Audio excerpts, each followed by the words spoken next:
తెలంగాణలోని 10 అసెంబ్లీ నియోజకవర్గాల్లో ఉప ఎన్నికలు వస్తాయా? సుప్రీంకోర్టు తీర్పు తర్వాత ఇదే చర్చ జరుగుతోంది. పార్టీ మారిన 10 ఎమ్మెల్యేల అనర్హత పిటిషన్లపై స్పీకర్ తీసుకునే నిర్ణయం ఉత్కంఠ రేకెత్తిస్తోంది. సుప్రీంకోర్టు విధించిన డెడ్ లైన్ ప్రకారం అక్టోబర్ నెలాఖరులోగా సభాపతి డెసిషన్ వెలువడాల్సి ఉంది.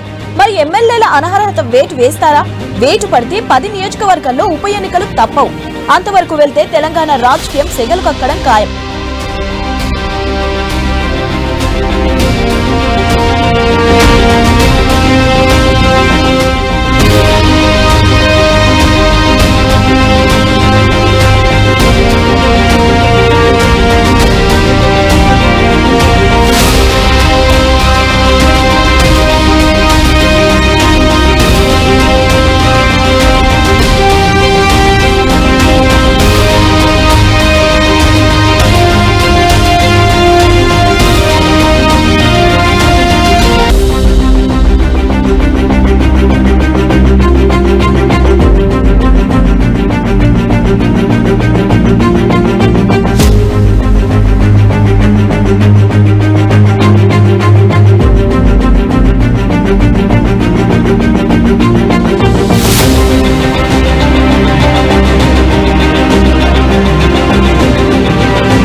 రైట్, దీనిపై అప్డేట్ తెలుసుకుందాం. మా ఇన్పుట్ ఎడిటర్ శ్రీకాంత్ ఉన్నారు. Srikanth, over to you.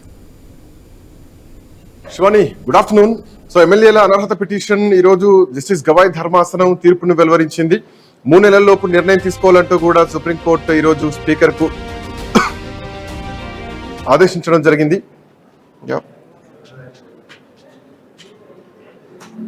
So మొత్తానికి స్పీకర్ కు నిర్ణయం తీసుకోవాలంటూ కూడా ఇప్పటికే ఆదేశాలు జారీ చేసింది సుప్రీంకోర్టు. సో స్పీకర్ ఏం నిర్ణయం తీసుకోబోతున్నారు, ఎట్లాంటి నిర్ణయాలు తీసుకోబోతున్నారు అన్న చూడాలి. మోర్ ఓవర్ ఎమ్మెల్యేలు కూడా దీన్ని పొడిగించకుండా ముందుకు సాగించాల్సినటువంటి అవసరం ఉంటుంది.